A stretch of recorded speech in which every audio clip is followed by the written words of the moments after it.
સુરત જિલ્લાના સાબરગામ ખાતેની કરોડો રૂપિયાની કિંમતી જમીનના બોગસ દસ્તાવેજો બનાવી બારોબાર વેચી મારનાર ભેજાબાજની સુરત ડીસીબી ઝોન 1ની ટીમે ઝડપી પાડ્યો છે।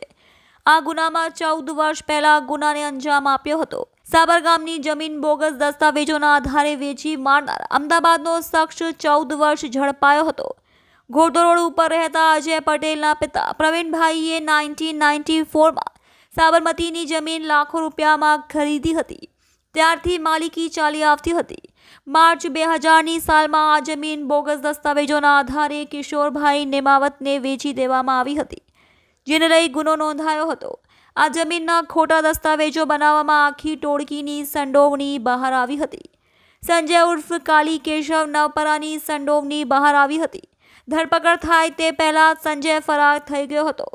14 વર્ષથી ફરાર સંજય ઉર્ફ કાલી અમદાવાદના નિકોલમાં ક્રિસ સોસાયટીમાં રહેતો હોવાની બાતમી વચ્ચે ડીસીપી ઝોન 1ની ટીમે દબોચી લઈ પુના પોલીસે સોંપ્યો હતો।